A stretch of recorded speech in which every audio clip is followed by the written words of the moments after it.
안녕하세요. B급 은행원입니다. 8월 26일 한국은행이 드디어 우리나라의 기준금리를 0.75%로 0.25% 인상했습니다. 그리고 기준금리를 11월에 한 번 더 인상할 확률이 높다고 하는데요. 한국은행이 기준금리 인상한 게 나와 무슨 상관이지? 이런 생각하면 정말 큰일 납니다.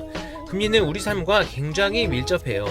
금리 상승 사이클 초입 시점에 우리가 해야 할 일은 과연 무엇인지 세 가지를 알려드리겠습니다. 영상 끝까지 보시면 도움이 되실 겁니다. 그럼 시작해 볼까요? Let's get it! 먼저 기준금리가 무엇이고 어떤 역할을 하는지 알아볼까요? 기준금리는 쉽게 말해 모든 금리의 기준이 되는 금리입니다. 바로 이 기준금리에 의해 시장의 모든 금리가 결정이 되는 것이죠.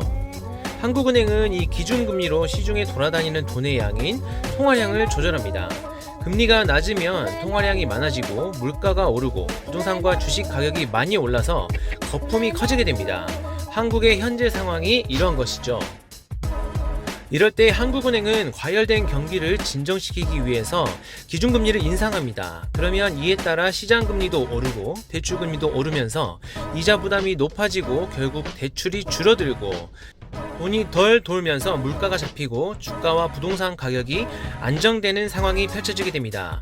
반대로 기준금리를 내리게 된다면 경기 위축으로 돈이 돌지 않아 부동산과 주식 가격이 하락하고 물가가 하락하는 상황을 해결하기 위한 것입니다. 기준금리는 한 달에 한 번 금융통화위원회를 통해 정해지고 이 금리를 고시하면 기준금리가 올라가게 되는 것이죠. 기준금리가 올라가면 시장금리도 따라 올라가게 되는데요. 바로 이게 우리가 해야 할 일이 생기게 되는 이유입니다. 이제 그 세 가지가 무엇인지 알아보도록 하겠습니다. 벌써 은행들의 예금 적금 금리가 상승하기 시작했습니다. 그리고 이제 곧 있으면 여러분의 대출 금리도 오를 거예요. 벌써 주택담보대출 금리가 2년 내 최고치라고 합니다. 시장금리는 기준금리를 예상해서 좀 더 빠르게 반영되는 특성을 가지고 있는데요. 7월 중순부터 오르기 시작했습니다. 은행은 이 시장금리 중 한 가지를 선택해서 대출의 기준금리로 사용을 하고 있고 이게 오르면 내가 사용하는 대출금리 또한 상승하게 되고 금리가 오를 때마다 지속적으로 상승하게 되죠. 이 문제를 해결하려면 지금 내 대출금리 체계가 변동금리라면 고정금리로 변경을 해야 되겠죠. 고정금리는 말 그대로 내가 사용하는 금리가 만기 때까지 고정되는 대출을 말하는데요. 금액이 큰 주택담보대출의 경우 고정금리로 변경하게 되면 금리 상승에 따라 이자가 증가하는 리스크를 많이 차단할 수 있겠죠. 영화 빅숏의 실존 인물이 마이클 버리가 국채 하락에 베팅했다고 하는데요. 이유가 무엇일까요? 채권은 금리가 상승하면 가격이 하락하는 구조의 상품입니다. 이해가 좀 어려우시죠? 이 구조는 나중에 설명 영상을 찍어드릴 텐데요. 간단히 말해서 금리가 하락하면 채권의 가치가 높아지고 금리가 상승하게 되면 채권의 가치가 하락을 하게 돼요. 그리고 그 채권이 장기 채권이면 가치 하락률이 단기 채권보다 더 커지게 됩니다. 마이클 버리는 이러한 이유 때문에 장기채 하락에 베팅한 것이죠. 여러분들도 주식 투자는 좀 무서워서 채권형 펀드에 투자하신 분들도 분명히 있을 거라고 생각합니다. 일반적으로 단기채의 금리는 낮고 장기채의 금리는 높기 때문에 수익률이 더 낮다고 생각을 하셨을 수도 있는데요. 금리 상승기에 장기채는 평가 손실 부분이 수익보다 더 크게 발생하게 되니까요. 채권 투자를 계속 하시려는 분들이라면 단기 채권에 투자하는 펀드로 변경하는 게 좋습니다. 저금리 시기에 성장주가 각광을 받았던 이유가 무엇일까요? 돈은 벌어야겠는데 은행에서 주는 금리로는 만족할 수 없었고 그런데 대출금리도 낮다 보니 대출로 자금 조달을 하기가 쉽고 이래서 저금리로 자본을 조달한 이후에 내가 받을 수 있는 금리보다 더 높은 수익을 얻을 수 있는 성장주에 돈이 쏠리게 돼요. 이게 저성장 시대의 성장주가 각광받는 원리입니다.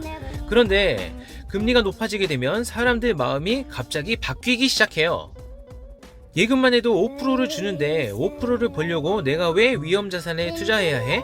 이런 마음으로 바뀌기 시작합니다. 굳이 불확실한 성장에 대한 리스크를 감내할 필요가 없어지는 거예요.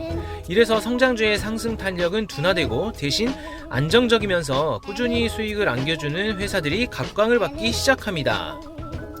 지금까지 성장주 때문에 빛을 못 보다가 이제는 빛을 볼 수 있는 상황으로 바뀌게 되는 거죠.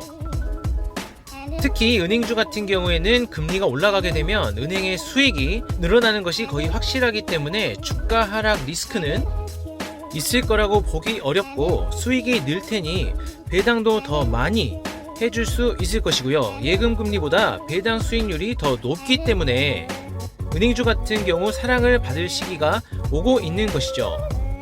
이렇다 보니 금리가 상승을 시작하는 시점부터는 성장주보다 가치주를 계좌에 많이 담아 놓음으로써 방어를 할 수가 있습니다. 담보되지 않는 성장을 명분으로 많이 오른 성장주는 매도하고 꾸준히 이익이 발생하고 그 이익이 점차 늘어나는 회사는 매수해서 가치주의 투자 비중을 높이는 것을 고려해보세요. 오늘은 기준금리가 인상된 지금 상황에서 우리가 해야 할 일 3가지를 말씀드렸어요. 11월에 금리가 추가로 인상될 것이라는 예측이 많습니다. 시기의 문제이지 인상할 거라는 것은 이미 정해진 것 같아요. 대출, 투자 모두 금리 인상에 대비하셔서 내 자산을 지킵시다.